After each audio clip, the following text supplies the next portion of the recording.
ओम नमो विष्णवे नमः। दोस्तों, आप सभी का मेरे इस यूट्यूब चैनल में हार्दिक स्वागत है। आज ज्येष्ठ मास का आखिरी गुरुवार है। तो आखिरी गुरुवार के दिन सुनिए गुरु बृहस्पति देव की व्रत कथा। तो चलिए वीडियो शुरू करते हैं। अगर आपको हमारी वीडियो अच्छी लगी हो तो लाइक शेयर और सब्सक्राइब करना ना भूलें और कमेंट बॉक्स में जय श्री हरि अवश्य लिखें। तो चलिए वीडियो शुरू करते हैं। दोस्तों, बृहस्पतिवार के दिन भगवान विष्णु जी की विशेष रूप से पूजा उपासना की जाती है और केले के पेड़ की पूजा की जाती है। और गुरु बृहस्पति की कृपा पाने के लिए गुरुवार का व्रत भी किया जाता है और इसी के साथ साथ व्रत कथा भी सुनी जाती है। तो आइए सुनते हैं बृहस्पतिवार की व्रत कथा। भारतवर्ष में एक प्रतापी और दानी राजा राज्य करता था। वह नित्य ही गरीबों और ब्राह्मणों की सहायता किया करता था। ये बात उसकी रानी को बिल्कुल भी अच्छी नहीं लगती थी। वह ना ही गरीबों को दान देती, ना ही भगवान का पूजन अर्चन करती थी और राजा को भी दान देने से हमेशा ही मना किया करती थी। एक दिन राजा शिकार खेलने वन को गए हुए थे, तो रानी महल में अकेली थी। उसी समय बृहस्पति देव साधु वेश में राजा के महल में भिक्षा के लिए गए और भिक्षा मांगी। रानी ने भिक्षा देने से इनकार कर दिया और कहा कि हे साधु महाराज, मैं तो इस दान पुण्य से तंग आ गई हूँ। मेरे पति तो सारा दिन धन लुटाते ही रहते हैं। मेरी इच्छा है कि हमारा धन नष्ट हो जाए, फिर न रहेगा बांस और ना ही बजेगी बांसुरी। साधु ने कहा कि देवी, तुम तो बड़ी ही विचित्र हो। धन संतान तो सभी चाहते हैं, पुत्र और लक्ष्मी तो पापी के घर भी होने चाहिए। यदि तुम्हारे पास अधिक धन है तो भूखों को भोजन दो, प्यासों के लिए प्याऊ बनवाओ, मुसाफिरों के लिए धर्मशालाएं खुलवाओ। जो निर्धन अपनी कुंवारी कन्याओं का विवाह नहीं कर सकते, उनका विवाह करा दो। ऐसे और कई काम हैं जिनके करने से तुम्हारा यश लोक परलोक में फैलेगा। परंतु रानी पर इस उपदेश का कोई भी प्रभाव ना पड़ा। वह बोली, महाराज, आप मुझे कुछ भी ना समझाएं। मैं ऐसा धन नहीं चाहती जो कि मैं हर जगह बांटती फिरूं। तब साधु ने उत्तर दिया कि यदि तुम्हारी ऐसी इच्छा है तो तथास्तु। तुम ऐसा करना कि बृहस्पतिवार को घर लीपकर पीली मिट्टी से अपना सिर धोकर स्नान करना, भट्टी चढ़ाकर कपड़े धोना। ऐसा करने से आपका सारा धन नष्ट हो जाएगा। इतना कहकर वे साधु महाराज वहां से चले गए। साधु के अनुसार कई बातों को पूरा करते हुए रानी को केवल 3 बृहस्पतिवार ही बीते थे कि उसकी समस्त धन संपत्ति नष्ट हो गई। भोजन के लिए राजा का परिवार तरसने लगा। तब एक दिन राजा ने रानी से बोला कि हे रानी, तुम यहीं पर रहो। मैं दूसरे देश को जाता हूँ क्योंकि यहाँ पर भी सभी लोग मुझे जानते हैं, इसलिए मैं कोई छोटा कार्य नहीं कर सकता। ऐसा कहकर राजा प्रदेश चला गया। वहां वे जंगल से लकड़ी काट कर लाता और शहर में बेचता। इस तरह वह अपना जीवन व्यतीत करने लगा। इधर राजा के प्रदेश जाते ही रानी और दासी दुखी रहने लगी। एक बार जब रानी और दासी को 7 दिन तक बिना भोजन के रहना पड़ा, तो रानी ने अपनी दासी से कहा कि हे दासी, या पासी के नगर में मेरी बहन रहती है। वह बड़ी ही धनवान है, तो उसके पास जा और कुछ लेकर आ, ताकि थोड़ी बहुत गुजर बसर हो जाए। दासी रानी की बहन के पास गई। उस दिन गुरुवार था। रानी की बहन उस समय बृहस्पतिवार की व्रत की कथा सुन रही थी। दासी ने रानी की बहन को अपनी रानी का संदेश दिया, लेकिन रानी की बड़ी बहन ने कोई भी उत्तर नहीं दिया। जब दासी को रानी की बहन से कोई उत्तर नहीं मिला तो वह बहुत ही ज्यादा दुखी हुई और उसे क्रोध भी आया। दासी ने वापस आकर रानी को सारी बात बता दी। सुनकर रानी ने अपने भाग्य को कोसा। उधर रानी की बहन ने सोचा कि मेरी बहन की दासी आई थी, परंतु मैं उससे नहीं बोली, इससे वह बहुत ज्यादा दुखी हुई होगी। कथा सुनकर पूजन समाप्त करके वह अपनी बहन के घर आई और कहने लगी कि हे बहन, मैं बृहस्पतिवार का व्रत कर रही थी। तुम्हारी दासी मेरे घर आई थी, परंतु जब तक कथा होती है तब तक ना ही तो उठते हैं और ना ही बोलते हैं, इसलिए मैं नहीं बोली। कहो दासी क्यों गई थी? रानी बोली, बहन, तुमसे अब मैं क्या छुपाऊं, हमारे घर में खाने तक को अनाज नहीं था। ऐसा कहते कहते रानी की आंखें भर आईं। उसने दासी समेत पिछले 7 दिनों से भूखे रहने तक की बात भी अपनी बहन को विस्तार पूर्वक सुना दी। रानी की बहन बोली, देखो बहन, भगवान बृहस्पति देव सबकी मनोकामना को पूर्ण करते हैं। देखो, शायद तुम्हारे घर में अनाज रखा हो। पहले तो रानी को विश्वास नहीं हुआ, पर बहन के आग्रह करने पर उसने अपनी दासी को अंदर भेजा तो उसे सचमुच ही अनाज से भरा एक घड़ा मिल गया। यह देखकर दासी को बड़ी ही हैरानी हुई। दासी रानी से कहने लगी कि हे रानी, जब हमको भोजन नहीं मिलता तो हम व्रत ही तो करते हैं, इसलिए क्यों न इसे व्रत और कथा की विधि पूछ ली जाए ताकि हम भी व्रत कर सके। तब रानी ने अपनी बहन से बृहस्पतिवार के व्रत के बारे में पूछा। उसकी बहन ने बताया कि बृहस्पतिवार के व्रत में चने की दाल और मुनक्का से विष्णु भगवान का केले की जड़ में पूजन करें तथा दीपक जलाएं, व्रत कथा सुने और पीला भोजन ही करें। इससे बृहस्पति देव प्रसन्न होते हैं। व्रत और पूजन विधि बताकर रानी की बहन अपने घर को लौट गई। 7 दिन के बाद जब गुरुवार आया तो रानी और दासी ने व्रत रखा, गुड़साल में जाकर चना और गुड़ लेकर आए। फिर उसे केले की जड़ तथा विष्णु भगवान का पूजन किया। अब पीला भोजन कहाँ से आई, इस बात को लेकर बहुत ही ज्यादा दोनों दुखी थे। चूंकि उन्होंने व्रत रख रखा था, इसलिए बृहस्पति देव उनसे बहुत ज्यादा प्रसन्न थे। इसलिए वे एक साधारण व्यक्ति का रूप धारण कर 2 थालों में सुंदर पीला भोजन दासी को दे गए। भोजन पाकर दासी प्रसन्न हुई और फिर रानी के साथ मिलकर भोजन ग्रहण किया। उसके बाद वे सभी गुरुवार को व्रत और पूजन करने लगे। बृहस्पति भगवान की कृपा से उनके पास फिर से धन संपत्ति आ गई। परंतु रानी फिर से पहले की तरह ही आलस्य करने लगी। तब दासी बोली, देखो रानी, तुम पहले भी इस प्रकार आलस्य करती थी। तुम्हें धन को रखने में कष्ट होता था। इस कारण सभी धन नष्ट हो गया, और जब भगवान बृहस्पति देव की कृपा से धन मिला है तो तुम्हें फिर से आलस्य होता है। रानी को समझाते हुए दासी कहती है कि बड़ी मुसीबतों के बाद हमने ये धन पाया है, इसीलिए हमें दान पुण्य करना चाहिए। भूखे मनुष्यों को भोजन कराना चाहिए और धन को शुभ कार्यों में खर्च करना चाहिए, जिससे कि तुम्हारे कुल का यश बढ़ेगा, स्वर्ग की प्राप्ति होगी और पितृ प्रसन्न होंगे। दासी की बात मानकर रानी अपना धन शुभ कार्यों में खर्च करने लगी, जिससे कि पूरे नगर में उसका यश फैलने लगा।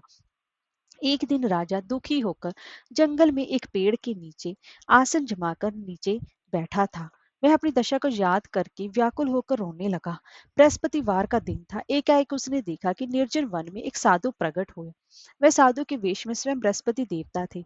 लकड़हारे के सामने आकर बोले कि हे लकड़हारे, इस सुनसान जंगल में तो चिंता मगन क्यों बैठा है। लकड़हारे ने दोनों हाथ जोड़कर प्रणाम किया और उत्तर दिया, महात्मा जी, आप सब कुछ तो जानते हैं, मैं क्या कहूँ। यह कहकर वह रोने लगा और साधु को अपनी आत्मकथा सुनाई। महात्मा जी ने कहा, तुम्हारी स्त्री ने बृहस्पति के दिन बृहस्पति भगवान का निरादर किया है, जिसके कारण रुष्ट होकर उन्होंने तुम्हारी ये दशा कर दी।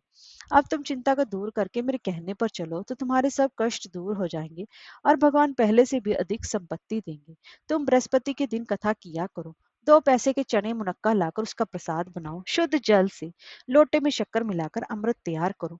कथा के पश्चात अपने सारे परिवार और सुनने वाले प्रेमियों में अमृत व प्रसाद बांटकर आप ही ग्रहण करो। ऐसा करने से भगवान तुम्हारी सभी मनोकामनाओं को पूर्ण करेंगे। साधु के ऐसे वचन सुनकर लकड़हारा बोला कि हे प्रभु, मुझे लकड़ी बेचकर भी इतना पैसा नहीं मिलता जिससे कि भोजन के उपरांत में कुछ बचा सकूं। मैंने रात्रि में अपनी स्त्री को व्याकुल देखा है। मेरे पास कुछ भी नहीं जिससे कि मैं उसकी खबर मंगा सकूं। साधु ने कहा कि हे लकड़हारे, तुम किसी भी बात की चिंता मत करो। बृहस्पति के दिन तुम रोजाना की तरह लकड़ियां लेकर शहर को जाओ।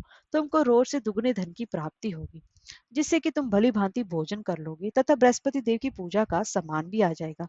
इतना कहकर साधु अंतर ध्यान हो गए। धीरे धीरे समय व्यतीत होने पर फिर वही बृहस्पतिवार का दिन आया।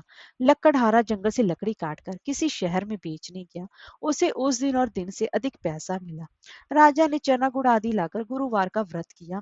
उस दिन से उसके सभी क्लेश दूर हुए। परंतु जब दोबारा गुरुवार का दिन आया तो बृहस्पतिवार का व्रत करना भूल गया। इस कारण बृहस्पति भगवान नाराज हो गए। उस दिन उस नगर के राजा ने विशाल यज्ञ का आयोजन किया तथा शहर में ये घोषणा करा दी कि कोई भी मनुष्य अपने घर में भोजन ना बनावे, ना आग जलावे, समस्त जनता मेरे यहाँ भोजन करने आवे। इस आज्ञा को जो ना मानेगा उसे फांसी की सजा दी जाएगी। इस तरह की घोषणा संपूर्ण नगर में करवा दी गई।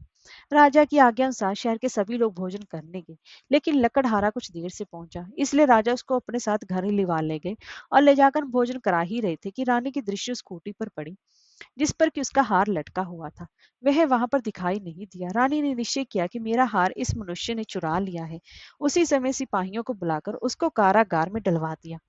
जब लकड़हारा कारागार में पड़ गया और बहुत दुखी होकर विचार करने लगा कि ना जाने कौन से पूर्व जन्म के कर्म से मुझे ये दुख प्राप्त हुआ है, और उसी साधु को याद करने लगा जो कि उसे जंगल में मिला था। उसी समय तत्काल बृहस्पति देव साधु के रूप में प्रकट हुए और उसकी दशा को देखकर कहने लगे, अरे मूर्ख, तूने बृहस्पति देव की कथा नहीं करी, इसी कारण तुझे ये दुख प्राप्त हुआ है। अब चिंता मत कर, बृहस्पतिवार के दिन कारागार के दरवाजे पर तुझे 4 पैसे पड़े मिलेंगे। उनसे तू बृहस्पति देव की पूजा करना, तेरे सभी कष्ट दूर हो जाएंगे।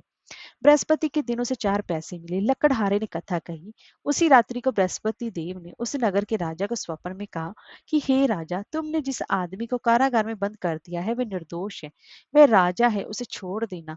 रानी का हार उसी खूंटी पर लटका है। अगर तू ऐसा नहीं करेगा तो मैं तेरे राज्य को नष्ट कर दूंगा। इस तरह रात्रि के स्वप्न को देखकर राजा प्रातःकाल उठा और खूंटी पर हार देकर लकड़हारे को बुलाकर क्षमा मांगी तथा लकड़हारे को योग्य सुंदर वस्त्र आभूषण देकर विदा कर दिया। बृहस्पति देव की आज्ञा अनुसार लकड़हारा अपने नगर को चल दिया। राजा जब अपने नगर के निकट पहुंचा तो उसे बड़ा ही आश्चर्य हुआ। नगर में पहले से अधिक बाग, तालाब, कुएं तथा बहुत सी धर्मशाला, मंदिर आदि बन गई हैं। राजा ने पूछा, ये किसका बाग और धर्मशाला है? तब नगर के सब लोग कहने लगे जी कि ये सब रानी और बांदी की हैं। तो राजा को आश्चर्य हुआ और गुस्सा भी आया। जब रानी ने खबर सुनी कि राजा आ रहे हैं तो उन्होंने बांदी से कहा कि हे दासी, देख राजा हमको कितनी बुरी हालत में छोड़ गए थे। हमारी ऐसी हालत देखकर कहीं वो लौट ना जाए, इसलिए तू दरवाजे पर जाकर खड़ी हो जा। आज्ञा अनुसार दासी दरवाजे पर खड़ी हो गई।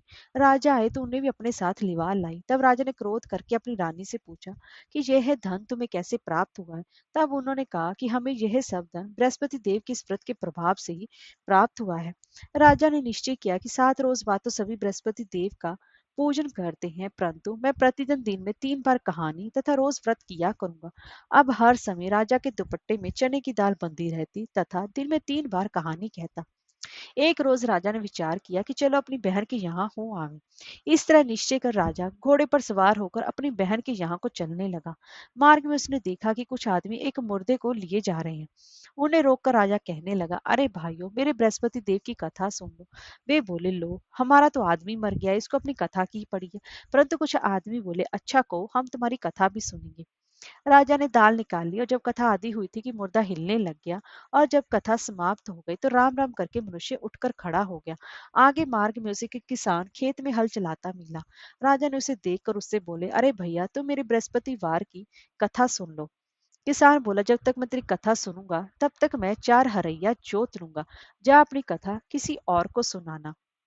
इस तरह राजा आगे चलने लगा। राजा के हटते ही बैल पछाड़ खाकर गिर गए तथा किसान के पेट में बड़े ही जोर का दर्द होने लगा।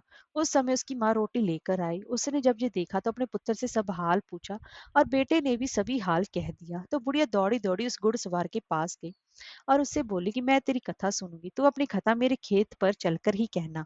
राजा ने बुढ़िया के खेत पर जाकर कथा कही, जिसके सुनते हुए बैल उठ खड़े हुए तथा किसान के पेट का दर्द भी बंद हो गया।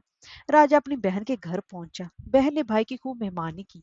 दूसरे रोज राजा प्रातःकाल जगा तो वह देखने लगा कि सब लोग भोजन कर रहे हैं। राजा ने अपनी बहन से कहा, ऐसा कोई मनुष्य है जिसने भोजन नहीं किया हो? मेरी बृहस्पतिवार की कथा सुन ले। बहन बोली कि हे भैया, ये देश ऐसा ही है, पहले यहाँ लोग भोजन करते हैं, बाद में कोई अन्य काम करते हैं। अगर कोई पड़ोस में हो तो मैं देख आऊं।